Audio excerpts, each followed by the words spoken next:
जय श्री कृष्णा। राधे राधे। आप सभी भक्तों का आपके अपने YouTube चैनल श्री कृष्ण दीवानी में हार्दिक स्वागत है। आज हम सुन रहे हैं मार्गशीर्ष मास महात्म्य का 17वां अध्याय। सर्वप्रथम भगवान का स्मरण करते हुए सभी बोलिए ओम नमो भगवते वासुदेवाय। श्री राधा कृष्णाभ्याम नमो नमः। श्री भगवान ब्रह्मा जी से कहते हैं, हे वत्स ब्रह्मा, मार्गशीर्ष मास में कीर्ति युक्त भगवान केशव की पूर्वोक्त विधि से पूजा करनी चाहिए। जो भक्त पुरुष प्रतिदिन एक बार भोजन करके समूचे मार्गशीर्ष को व्यतीत करता है और भक्ति पूर्वक ब्राह्मण को भोजन कराता है, वह रोगों और पातकों से मुक्त हो जाता है। हे मानद, अग्नि और ब्राह्मण दोनों ही मेरे मुख हैं, परंतु ब्राह्मण नामक मुख जैसा श्रेष्ठ है वैसा अग्नि नहीं है। अग्नि नामक मुख तो ब्राह्मण के अधीन है, परंतु ब्राह्मण स्वतंत्र है। अगन में कुमुद के समान स्वच्छ और सुगंधदायक सुंदर भात, मूंग की दाल और गाय के प्रचुर घी से पूर्ण भोजन का ब्राह्मण के मुख में हवन करें। हे चतुर्मुख, मेरे भक्तों को मेरा प्रसाद भोजन कराना चाहिए। वह पवित्र करने वाला तथा पापियों को भी मुक्त करने वाला है। इसलिए अन्न पान आदि औषधि मुझको अर्पण करें और अशुद्ध को भी शुद्ध करने वाले उस प्रसाद को भक्तिपूर्वक भोजन करें। अन्य देवताओं का नैवेद्य न ग्रहण करें। अगन के महीने में विशेष रूप से कृष्ण कृष्ण कहकर मेरा नाम लेना चाहिए। यह मुझे अत्यंत प्रसन्न करने वाला है। मेरी एक प्रतिज्ञा है जिसे देवता और असुर भी नहीं जानते हैं। हे ब्रह्मा, वह प्रतिज्ञा मेरी इस प्रकार है, जो मन, वाणी और क्रिया के द्वारा मेरी शरण में आ जाता है वह यहाँ संपूर्ण लौकिक कामनाओं को प्राप्त कर लेता है और अंत में वह सर्वोत्कृष्ट वैकुंठ धाम में जाता है। जो भक्त मनुष्य हे कृष्ण हे कृष्ण हे कृष्ण इस प्रकार ऐसा कहकर मेरा प्रतिदिन स्मरण करता है, उसे जिस प्रकार कमल जल को भेद कर ऊपर निकल आता है, ठीक उसी प्रकार मैं नरक से उसे निकाल लाता हूँ। जो विनोद से, पाखंड से, मूर्खता से, लोभ से अथवा छल से भी मेरा पूजन करता है, वह मेरा भक्त कभी कष्ट में नहीं पड़ता। मृत्यु काल उपस्थित होने पर जो कृष्ण नाम की रट लगाते हैं, वे यदि पापी भी हों तो भी कभी यमराज का दर्शन नहीं करते। पूर्व अवस्था में किसी ने संपूर्ण पाप किए हों तो भी यदि वह अंतकाल में श्री कृष्ण का स्मरण कर लेता है तो वह निश्चित ही मुझे प्राप्त होता है।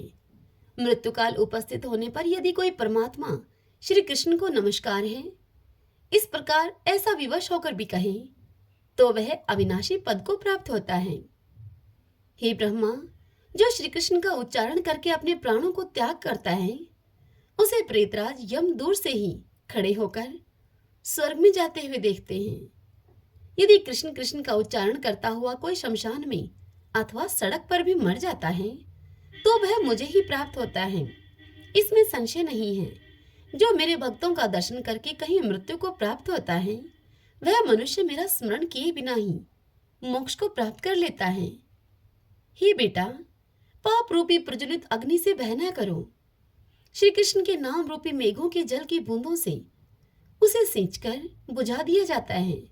तीखे दाढ़ों वाले कलिकाल रूपी सर्प का क्या भय है। श्री कृष्ण के नाम रूपी ईंधन से उत्पन्न आग के द्वारा वह जलकर नष्ट हो जाता है। पाप रूपी अग्नि से दग्ध होकर जो सत्कर्म की चेष्टा से शून्य हो गए हैं, ऐसे मनुष्यों के लिए श्री कृष्ण के नाम स्मरण के सिवा दूसरी कोई औषधि नहीं है। जैसे प्रयाग में गंगा, शुक्ल तीर्थ में नर्मदा और कुरुक्षेत्र में सरस्वती जी हैं, उसी प्रकार से सर्वत्र श्री कृष्ण का कीर्तन सभी पापों का नाश करने वाला है। संसार समुद्र में डूबकर जो महान पापों की लहरों में गिर गए हैं, ऐसे मनुष्यों के लिए श्री कृष्ण स्मरण के सिवा दूसरी कोई गति नहीं है। जो पापी हैं, जिनमें श्री कृष्ण स्मरण की इच्छा नहीं है, ऐसे मनुष्यों के लिए मृत्यु काल में और परलोक की यात्रा के समय श्री कृष्ण चिंतन के सिवा दूसरा कोई पाथे, कोई राह खर्च नहीं है। हे बेटा, जिस मंदिर से प्रतिदिन कृष्ण कृष्ण का कीर्तन होता है वहां गया, काशी, पुष्कर और कुरुक्षेत्र सभी तीर्थ हैं। वहां उसी का जन्म और जीवन सफल है तथा उसी का मुख सार्थक है जिसकी जीवा सदा कृष्ण कृष्ण का कीर्तन करती है। जिसने एक बार भी हरि, इन 2 अक्षरों का उच्चारण कर लिया, उसने मोक्ष को प्राप्त करने के लिए कमर कस ली है। समस्त पापों को भस्म कर डालने के लिए मुझ भगवान के नामों में जितनी शक्ति है, उतना पातक कोई पातकी मनुष्य कर ही नहीं सकता। कृष्ण कृष्ण के कीर्तन से मनुष्य का शरीर और मन कभी श्रांत नहीं होता, उसे पाप नहीं लगता और विकलता भी नहीं आती। जो श्री कृष्ण नाम के उच्चारण रूपी पथय का कलयुग में त्याग नहीं करता, उसके चित्त में पाप रूपी रोग नहीं पैदा होते। श्री कृष्ण नाम का कीर्तन करते हुए मनुष्य की आवाज सुनकर दक्षिण दिशा के अधिपति यमराज उसके 100 जन्मों के पापों का परिमार्जन कर देते हैं। हे ब्रह्मा, सैकड़ों चंद्रायण और सहस्त्रों पराग वर्ष से जो पाप नष्ट नहीं होता, वह कृष्ण कृष्ण के कीर्तन से चला जाता है। श्री कृष्ण नाम का उच्चारण करने से मेरी अधिकाधिक प्रीति बढ़ती है। कोटि कोटि चंद्र ग्रहण और सूर्य ग्रहण में स्नान करने से जो फल बतलाया गया है, उसे मनुष्य कृष्ण कृष्ण के कीर्तन मात्र से पा लेता है। जैसे सूर्य किरणों के ताप से बर्फ गल जाती है, उसी प्रकार श्री कृष्ण कीर्तन से गुरु पत्नी गमन और स्वर्ण की चोरी आदि महापातक भी नष्ट हो जाते हैं। अगम्य गमन आदि महापापों से युक्त मनुष्य भी अंतकाल में एक बार श्री कृष्ण नाम का कीर्तन कर ले तो वह उससे पाप मुक्त हो जाता है। जो जीवा कलिकाल में श्री कृष्ण के गुणों का कीर्तन नहीं करती, वह दुष्ट जीवा मुंह में न रहे, रसातल को चली जाए। जो कलयुग में श्री कृष्ण के गुणों का प्रतन पूर्वक कीर्तन करता है, वह जीवा अपने मुख में हो या दूसरे के मुख में वंदना करने के योग्य है। जो दिन रात श्री कृष्ण के गुणों का कीर्तन नहीं करती, वह जीवा नहीं, मुख में कोई पापमयी लता है जिसे जीवा के नाम से पुकारा जाता है। जो श्री कृष्ण कृष्ण कृष्ण श्री कृष्ण इस प्रकार श्री कृष्ण नाम का कीर्तन नहीं करती, वह रोग रूपिणी जीवा 100 टुकड़े होकर गिर जाए। हे वत्स ब्रह्मा, जो भगत श्री कृष्ण के नाम की इस महिमा का प्रातः काल उठकर पाठ करता है, उसके लिए निश्चय ही मैं कल्याणदाता होता हूँ। जो तीनों संध्याओं के समय श्री कृष्ण के महात्म्य का पाठ करता है, वह जीते जी संपूर्ण कामनाओं को और मरने पर परम गति को पाता है। श्रीमन नारायण नारायण हरि हरि, भजमन नारायण नारायण हरि हरि। श्री महादेव जी देवी पार्वती से कहते हैं, हे पार्वती, अब गीता के 15वें अध्याय का महात्म्य सुनो तुम। गौड़ देश में कृपाण नरसिंह नामक एक राजा थे, जिनकी तलवार की धार से युद्ध में देवता भी परास्त हो जाते थे। उनका बुद्धिमान सेनापति शस्त्र और शास्त्र की कलाओं का भंडार था। उस सेनापति का नाम था शरभ मेरुंड। उसकी भुजाओं में प्रचंड बल था। एक समय उस पापी ने राजकुमारों के सहित महाराज का वध करके स्वयं ही राज्य करने का विचार किया।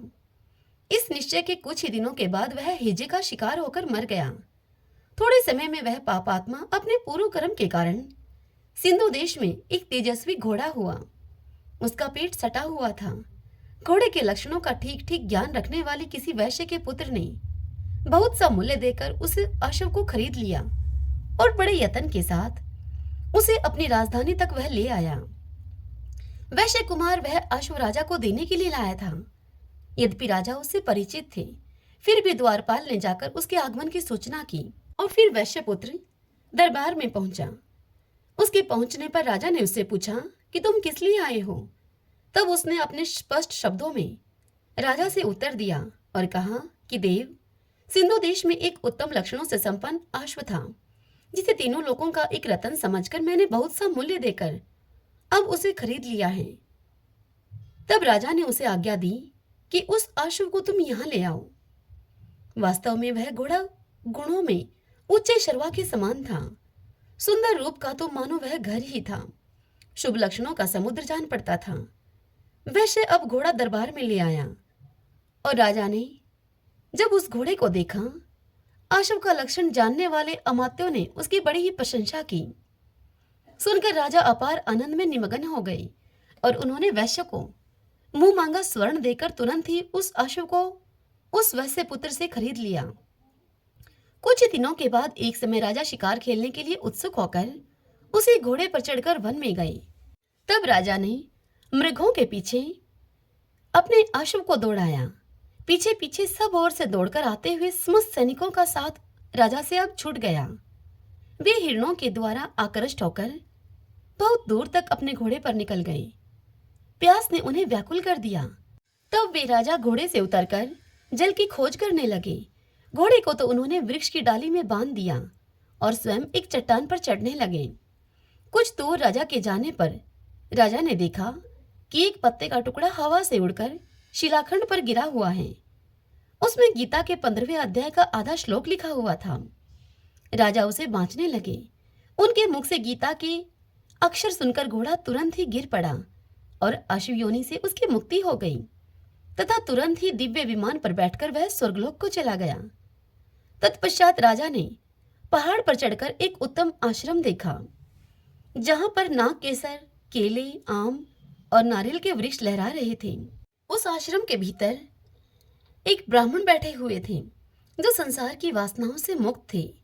राजा ने उन ब्राह्मण देव को प्रणाम करके बड़ी भक्ति पूर्वक उनसे पूछा कि हे ब्राह्मण, मेरा आशु जो अभी अभी स्वर्ग को चला गया है, उसमें क्या कारण है?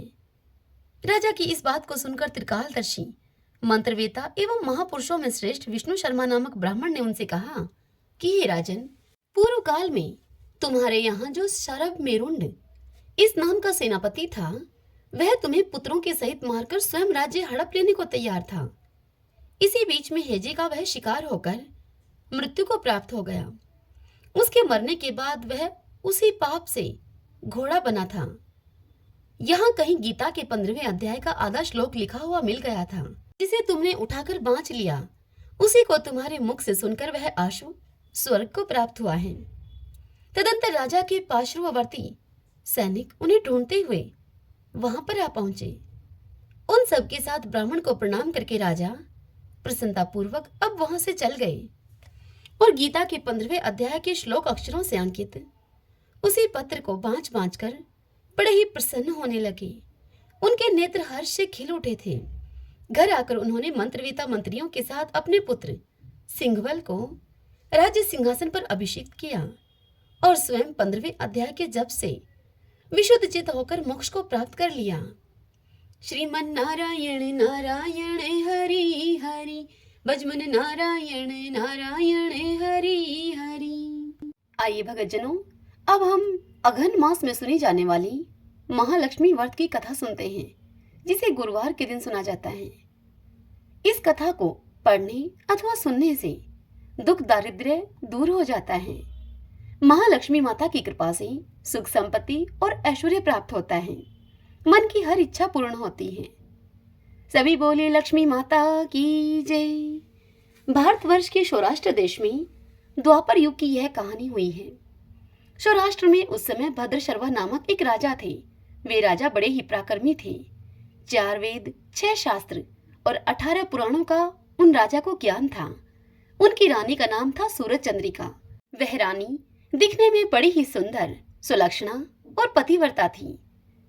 उन दोनों को 7 पुत्र तथा उसके बाद एक कन्या का वरदान मिला था। कन्या का नाम था श्यामबाला। एक बार महालक्ष्मी माता जी के मन में आया कि जाकर उस राजा के राजप्रसाद में रहे। इससे राजा को दुगनी धन दौलत की प्राप्ति होगी, जिससे कि वह राजा अपनी प्रजा को और अधिक सुख दे पाएंगे। यदि मैं गरीब के घर रहूं और उसे धन दौलत प्राप्त हो, तो वह स्वार्थी की भांति केवल उस धन को अपने ऊपर ही खर्च करेगा। ऐसा सोचकर महालक्ष्मी जी एक बूढ़ी ब्राह्मणी का रूप धारण करके हाथ में लाठी लिए हुए लाठी के सहारे रानी के द्वार तक पहुंची। यद्यपि माता लक्ष्मी ने बूढ़ी औरत का रूप धारण कर रखा था, किंतु उनके चेहरे पर देवी का ही तेज था। उन्हें देखते ही एक दासी सामने आई। उस दासी ने इनका नाम, काम, धाम और धर्म इनसे पूछ डाला। तब वृद्ध ब्राह्मणी का रूप धारण करके आई हुई माता लक्ष्मी ने दासी से कहा कि बालिके, मेरा नाम कमला है, मेरे पति का नाम भुवनेश है। हम द्वारिका में रहते हैं। तुम्हारी रानी पिछले जन्म में एक वैश्य की पत्नी थी। वह वैश्य बहुत गरीब था। दारिद्र्य के कारण हर रोज घर में झगड़े होते थे उनके, और उसका पति उसे रोज मारता था। इन बातों से तंग आकर वह घर छोड़कर चली गई और वन में जाकर खाली पेट वह भटकने लगी। उसकी इस दुर्दशा को देखकर मुझे उस पर बड़ी दया आई। तब मैंने उसे सुख संपत्ति को देने वाली श्री महालक्ष्मी व्रत की कथा सुनाई। मेरे कहने पर उसने श्री महालक्ष्मी का व्रत भी किया, जिससे कि माता लक्ष्मी उस पर बड़ी प्रसन्न हुई, जिससे कि उसकी गरीबी दूर हुई। उसके द्वारा इस व्रत को करने से उसका घर संसार दौलत, संतति और संपत्ति से भर गया। बाद में पति पत्नी दोनों परलोक सिधारे। लक्ष्मी व्रत करने के कारण वे लक्ष्मी लोक में रहे। उन्होंने जितने साल महालक्ष्मी का व्रत किया उतने साल तक उन्हें सुख भोगने को मिला। इस जन्म में उसका जन्म राजघराने में हुआ है, परंतु वह श्री महालक्ष्मी का व्रत करना भूल गई है। उसे इस व्रत की याद दिलाने के लिए ही मैं यहाँ पर आई हूँ। बुढ़िया की बातें सुनकर दासी ने उनको प्रणाम किया।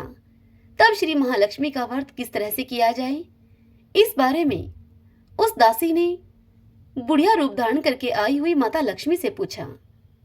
तब माता लक्ष्मी ने दासी को पूजा की विधि और सारी महिमा माता लक्ष्मी की बताई। इसके बाद वह दासी माता को प्रणाम करके रानी को बताने के लिए यह सब महल के अंदर गई। राज वैभव में रहती हुई उस रानी को अपने ऐश्वर्य पर बहुत ही घमंड हो गया था। संपत्ति और अधिकार की वजह से वह उन्मत्त हो गई थी। दासी के द्वारा बताई गई सारी बातें सुनकर वह रानी आग बबूला होकर राज के द्वार पर आई और बुढ़िया रूपी श्री महालक्ष्मी माता पर बरस पड़ी। उसे यह मालूम नहीं था कि श्री महालक्ष्मी माता बुढ़िया का रूप धारण करके स्वयं उनके द्वार तक आई है। परंतु रानी का इस कदर रूखा बर्ताव देखकर तथा अपना अनादर देखकर माता लक्ष्मी ने वहां ठहरना ठीक न समझा और वह वहां से चल पड़ी। अब राह में उन्हें राजकुमारी शांबाला मिली। तब उन्होंने शांबाला को सारी बात बताई। शांबाला ने अपनी ओर से श्री महालक्ष्मी माता से क्षमा मांगी। माता को शांबाला पर दया आई। तब उन्होंने शांबाला को श्री महालक्ष्मी व्रत के बारे में बताया। उस दिन अगहन अर्थात मार्गशीर्ष माह का पहला गुरुवार था।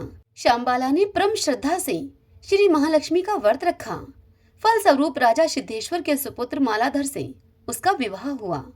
वह धन दौलत ऐश्वर्य वैभव से मालामाल हो गई। अब पति के साथ ससुराल में आनंद से उसके दिन बीतने लगे। इधर श्री महालक्ष्मी का रानी पर बड़ा ही प्रकोप हुआ। फलस्वरूप राजा भद्रशर्वा का राज्य एवं राज कारोबार सब नष्ट हो गया। यहाँ तक कि उनके खाने के भी अब लाले पड़ गए। ऐसी हालत में एक दिन रानी ने राजा से निवेदन किया। रानी ने राजा से कहा कि हमारा दामाद इतना बड़ा राजा है, धनवान भी है, ऐश्वर्यशाली है, क्यों न उसके पास चला जाए। अपना हाल उसे बताएंगे तो वह जरूर ही हमारी मदद करेगा। इस बात पर राजा भद्रशर्वा दामाद के पास रवाना होने के लिए तैयार हो गए और अब राजा भद्रशर्वा अपने दामाद के पास रवाना हुए। दामाद के राज्य में पहुंचकर एक तालाब के किनारे राजा थोड़ी देर के लिए विश्राम करने के लिए ठहरे। उसी तालाब से पानी लेने के लिए आती जाती हुई दासियों ने उनको देखा। उन दासियों ने बड़ी ही विनम्रता से उनकी पूछताछ की। जब उन्हें यह मालूम हुआ कि वे उनकी रानी के शामबाला के पिता हैं, तो दौड़ती हुई सभी दास दासियां अपनी रानी के पास जाकर अपनी रानी को सारी बात बताने लगी। तब रानी शामबाला ने अपने दासियों के हाथ सुंदर सुंदर राज परिधान भेजकर बड़े ठाठ से उनका स्वागत और आदर सत्कार किया, उनको खान पान करवाया। जब वे लौटने लगे तो सोने की मोहरों से उनका घड़ा भर दिया। राजा भद्रशर्वा जब अपने दामाद के घर से वापस लौटे तो उन्हें देखकर रानी सूरज चंद्रिका बड़ी ही खुश हुई। उन्होंने सोने की मोहरों से भरे हुए उस घड़े का मुंह खोलकर देखा तो वह हाय भगवान इस प्रकार कहकर चिल्लाने लगी। घड़े में धन के बदले कोयले मिले उसे। यह सब श्री महालक्ष्मी के प्रकोप से हुआ था। इस प्रकार दुर्दशा में और उनके कई दिन बीत गए। इस बार रानी स्वयं अपनी कन्या के पास गई। इस दिन रानी अपनी कन्या शामबाला के पास गई। वह दिन अगहन मास का अंतिम गुरुवार का दिन था। उस दिन शामबाला ने श्री महालक्ष्मी का व्रत किया हुआ था। उनकी पूजा की, अपनी माता से भी इस व्रत को करवाया। इसके बाद रानी अपने घर आई। अब रानी सूरज चंद्रिका के द्वारा महालक्ष्मी व्रत को करने से उसे फिर से अपना राजपाट, धन दौलत, ऐश्वर्य की प्राप्ति हुई। वह फिर से सुख शांति और आनंदमय जीवन को बिताने लगी। कुछ दिनों के बाद राजकन्या शामबाला अपने पिता के घर आई। उसे अपने घर देखकर सूरज चंद्रिका को पुरानी सब बातें याद आई। यही सब बातें कि किस प्रकार शामबाला ने अपने पिता को सोने के मोहरों की बजाय घड़े में कोयले भरकर दे दिए थे। और उसे तो कुछ भी दिया नहीं। इसी कारण श्यामबाला को पिता के घर जाने पर उसे कोई आदर आतिथ्य नहीं मिला, बल्कि उसका अनादर ही हुआ। पर उसने इस बात का कोई बुरा नहीं माना। अपने घर लौटते समय श्यामबाला ने पिता के घर से थोड़ा सा नमक ले लिया। जब श्यामबाला अपने पति के पास पहुंची तब उसके पति ने पूछा, मायके से क्या लेकर आई हो? इस पर श्यामबाला ने उन्हें जवाब दिया, वहां का सार लाई हूं। पति ने पूछा कि इस बात का क्या मतलब हुआ? श्यामबाला ने कहा, थोड़ा धीरज रखें, सब मालूम हो जाएगा। उस दिन श्यामबाला ने सारा भोजन बिना नमक के ही बनाया और फिर परोस दिया अपने पति के खाने के लिए। पति ने जब खाना चखा तो सारा खाना बिना नमक का था। श्यामबाला के पति को वह खाना बेस्वाद लगा। फिर श्यामबाला ने थाली में थोड़ा नमक डाला, जिससे कि सारा भोजन स्वादिष्ट लगने लगा। तब श्यामबाला ने अपने पति से कहा, यही है वह मायके से लाया हुआ सार। पति को उसकी बात सही लगी। फिर वह दोनों हंसी मजाक करते हुए भोजन करने लगे। इस प्रकार से जो भी भक्त मनुष्य पूर्ण श्रद्धा भाव से श्री महालक्ष्मी की पूजा करे, उनके व्रत की इस कथा को सुने, तो उसे माता महालक्ष्मी की कृपा प्राप्त होती है, सुख संपत्ति और शांति की प्राप्ति होती है, सभी मनोकामनाएं उनकी पूर्ण होती हैं। परंतु यह सब प्राप्त होने पर माता की पूजा को भूलना नहीं चाहिए। हर गुरुवार को इस व्रत को करना चाहिए और इस व्रत कथा का पाठ अवश्य करना चाहिए। इस तरह श्री महालक्ष्मी की महिमा भक्तों की मनोकामनाओं को पूर्ण करती है। सभी बोलिए महालक्ष्मी माता की जय। आइए भक्तजनों, अब हम श्री विष्णु सहस्त्रनाम स्तोत्र का पाठ करें। यस्य स्मरण मात्रेण जन्म संसार बंधनात् विमुच्यते नमस्तस्मै विष्णवे प्रभविष्णवे नमः समस्त भूतानामादि भूताय भूभृते अनेक रूप रूपाय विष्णवे प्रभविष्णवे। ओम विश्वं विष्णु है वषट्कारो भूत भव्य भवत् प्रभु है भूतकृत भूत भाव भूतात्मा भूत भावने भूतात्मा परमात्मा च मुक्तानां परमागति है।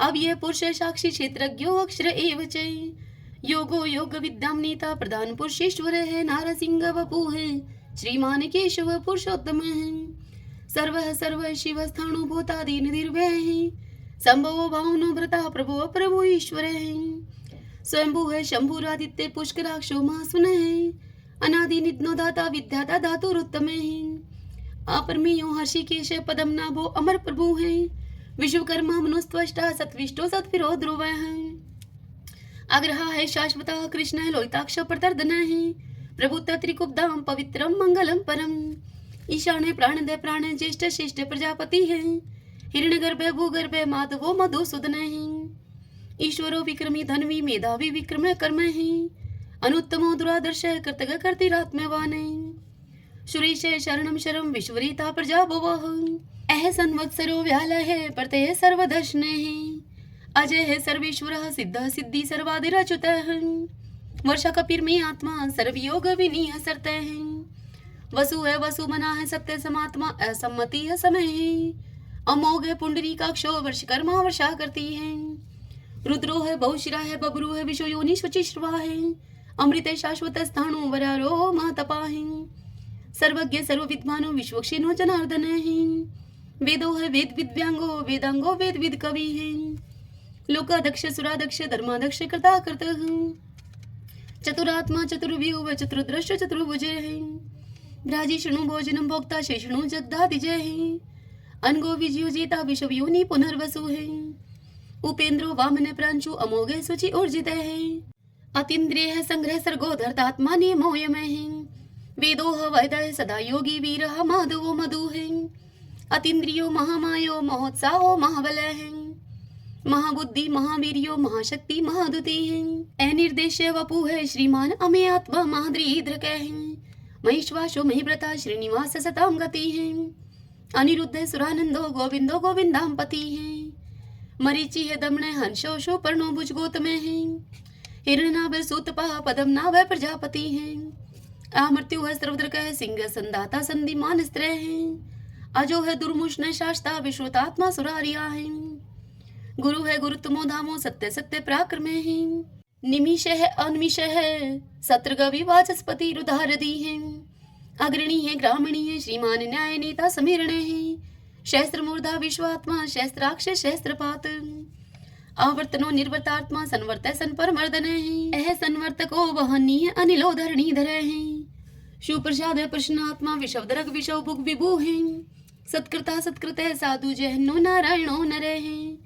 असंख्यो अपरमे आत्मा विशिष्ट शिष्ट कर सूची है सिद्धार्थ है सिद्धि संकल्प है सिद्धि दय सिद्धि साधन है वर्षाई वर्ष भो विष्णु वर्ष परवा वर्षोदर है वर्धनो वर्धमान है विविक्त श्रुति सागर है सुबजो दुर्द्रो वाग्मी महेंद्रो वसुधो वसु है नीक रूप व्रत रूप है सिप वृष्टि प्रकाश ने है औजस्ते जो दूती दर प्रकाशात्मा प्रताप ने है रिद्ध स्पष्ट अक्षरो मंत्र चंद्राशो भास्कर धोती है अमृतम शुद्ध भानु शशबिंदु सुरेश्वर है औषधम जगते से तू सत्य धर्म पराक्रम है भूत भव्य भवननाथ है पवने पावनो अनले है काम काम कृतकांत है काम है काम प्रदय प्रभु है युगाधिकृत युगावर्तो नेकमायो महाशने है अदृश्य अव्यक्त रूप शस्त्रजित अनंत जित है इष्टो अवशिष्ट शिष्टेष्ट शिखंडी नवशो वर्षे है क्रोध क्रोध कृत करता विश्व बाहु महीधर है अच्युत प्रतित प्राण है प्राण दो वासवानुज है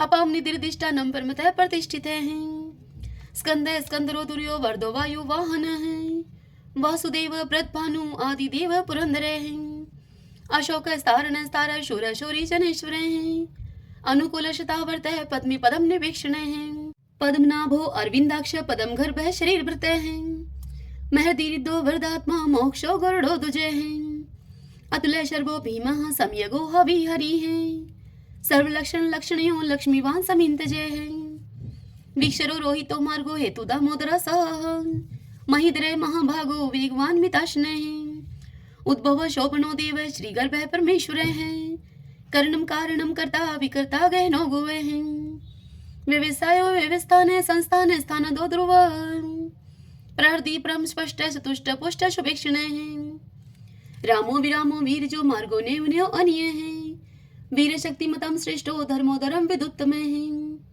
वैकुंठ पुरुष प्राणे प्राणदय प्रणवय प्रथु है हिरण्यगर्भ शत्रुघ्नो व्याप्तो वायुर्दोक्ष है ऋतु है सुदर्शन काल परमेष्टि परिग्रह है उग्र संवस्त्रो दक्षो विश्रामो विश्व दक्षिण है विस्तार स्थावर स्थाणु परमाणम बीजम व्ययम अर्थो अनर्थो महाकोशो महाभोगो महाधने है अनिर्विणय सत्विष्ट है अभू है धर्म यूपो महामख है नक्षत्र नेमी नक्षत्री शमय शामय शमी हन है यज्ञ इज्य महेजय चे कर्तुस्त्रम स्ताम गति है सर्वदर्शी विमुक्तात्मा सर्वज्ञो ज्ञानम उत्तमम सुवर्त सुमुख सूक्ष्म सुघोष सुखद सुहृत है मनोहरो जीत क्रोधो वीर बाहु विधारण स्वप्न सर्वशो व्यापी नेकात्मा नेक क्रम कृत वत्सरो वत्सलो वत्सी रतन गर्भ धनेश्वर है धर्म गोप धर्म कृत धर्मी शत अशत शर्म अक्षरम अविज्ञाता शस्त्रांशु विधाता कृत लक्षण है गपस्ती ने मी सत्वस्त सिंहो भूत महेश्वर है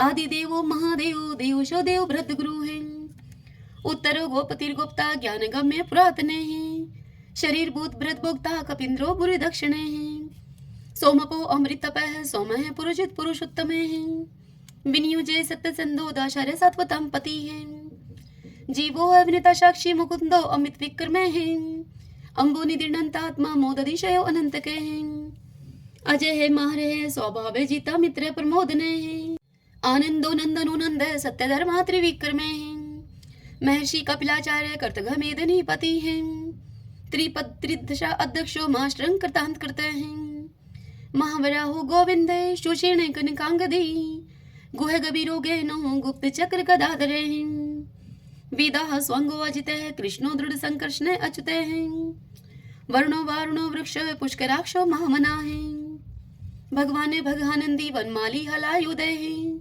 आदित्यो ज्योतिरादित्य शैषणो गतिस्तमः शुधन्वा खंड परशु है दारुणो द्रविण प्रदय है द्विस्पर्क सरदृग व्यासो वाचस्पति यो निजय है त्रिशामा शाम गय शाम निर्वाणम भेषजम मिष्क है संन्यास कृत्सम शांत निष्ठा शांति प्रायणम शुभांगम शांति दय सत्रष्टा कुमुदय कुवलेशय गोहति गोपतिर गुप्ता वृषभाक्षो वर्ष प्रिय है निवर्ति निर्वर्तात्मा संक्षिप्ता श्रीमकर शिव है श्रीवत्स्वक्षा श्रीवाश श्रीपति है श्रीमतांबर है श्रीदः श्रीश श्रीनिवास श्रीनिधिः श्रीविभावने श्रीधरः श्रीकरः श्रेयः श्रीमान लोकत्रयाश्रयः स्वक्षैश्वङ्गस्तानन्दो नन्दिर्ज्योतिर्गणेश्वरः विजितात्मा विधेयात्मा सत्कीर्ति संशयः उदृण सर्वत चक्षु अनीश शाश्वत अस्त्रः भूषयो भूषणो भूत विशोक शोक नाशने अर्चिस्मान अर्चित कुंभ विशुद्धात्मा विशोधने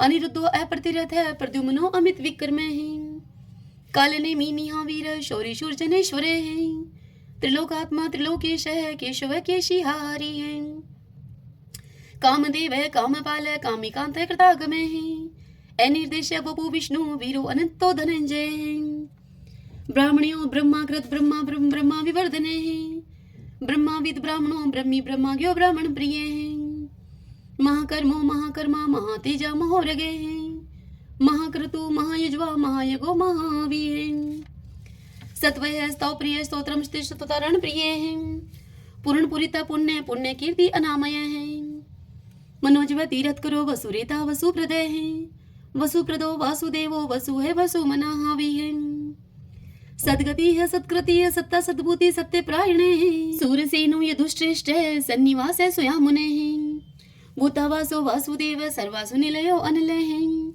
दृपहा दृप्तो दृप्तो दुर्दुरो अपराजित विश्वमूर्ति महामूर्ति दीप्तमूर्ति अमूर्तिमान अनेक मूर्ति अव्यक्त है शतमूर्ति शतानन एकोनेक स्वः किमित तत्पद अनुत्तमम् लोकबंधु लोकनाथो माधवो भक्त वत्सल सुवर्ण वर्णो हेमांगो व्रांग चंदनांगदी वीरहा विश्व शून्यो गर्ताशी अचल चल एमानी मान दो मानो लोक स्वामी त्रिलोक द्रक सुमेधा मेद जो धन्य सत्य मेधा धराधर तेजो वृषो दुतिधर सर्वशस्त्र प्रताम्बर प्रग्रो निग्रो व्यग्रो नेक श्रृंगो गदा गर्जय चतुर्मूर्ति चतुर्बाहु चतुर्व्यूह चतुर्गति चतुर आत्मा चतुर्भाव चतुर्वेद विद एकपात समावर्तो अनिर्वर्तात्मा दुर्जो दुर्ति कर्म दुर्लभो दुर्गमो दुर्गो दुरावासो दुरारिया शुभांगो लोक सारंग सुतंतु सुतंतु वर्धन इंद्र कर्मा महाकर्मा कृतकर्मा कृतागम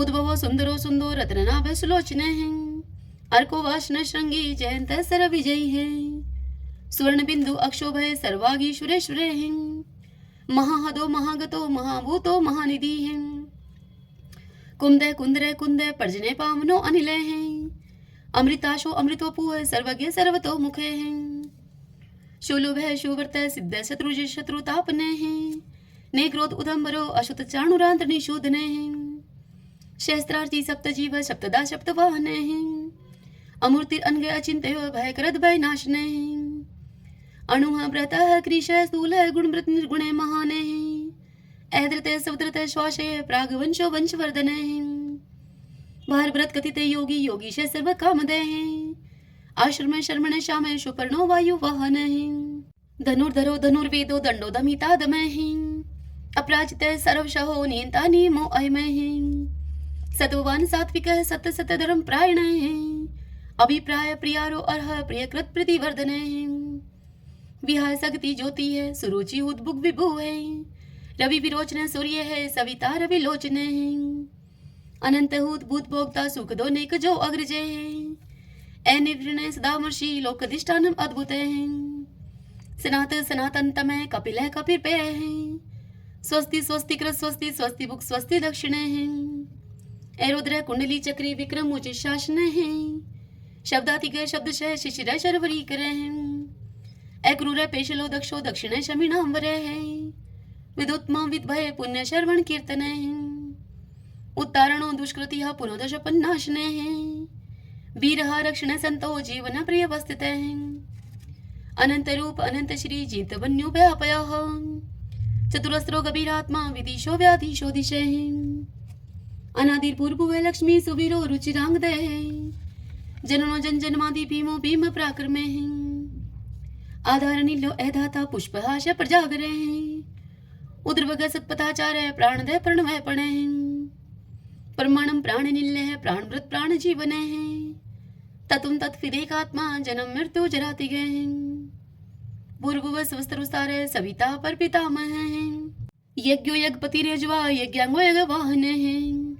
यज्ञ व्रत यज्ञ कृत यज्ञ यज्ञ भोग यज्ञ साधन है।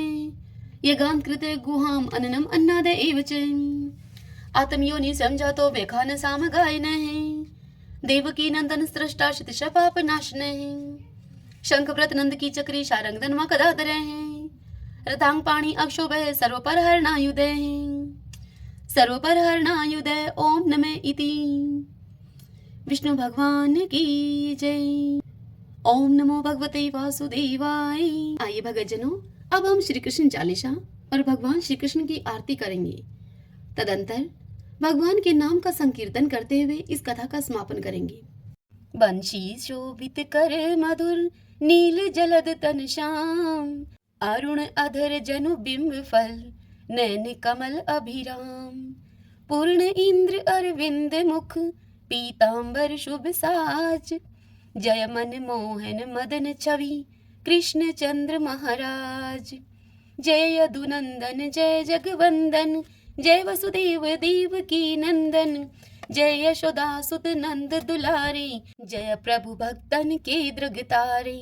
जय नट नागर नाथ नथैया कृष्ण कन्हैया धेनु चरैया। पुनि नख पर प्रभु गिरिवर धारो आओ दीनन कष्ट निवारो। बंसी मधुर अधर धर टेरी होवे पूर्ण विनय यह मेरी। आओ हरि पुनि माखन चाखो आओ लाज भगत की राखो। गोल कपोल चिबुक अरुणारे मृदु मुस्कान मोहिनी डारे। रंजित राजीव नयन विशाला मोर मुकुट वजयंती माला। कुंडल श्रवण पीत पट आछे कटिकिं कणिका छन काछे। नील जलज सुंदर तनु सोहई छवि लखी सुर नर मुनि मोहई। मस्तक तिलक अलक घुंघराले आओ कृष्ण बांसुरी वाले। करी पय पान पुतन ही तारयो अका बका कागा सुर मारयो। मधुवन जलत अग्नि जब ज्वाला भय शीतल लखत ही नंद लाला।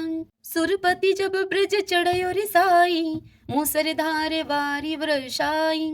लगत लगत ब्रज चहन बहायो गोवर्धन नख धारी बचायो। लखी यशोदा मन भ्रम अधिकाई मुख में जो धन भुवन दिखाई।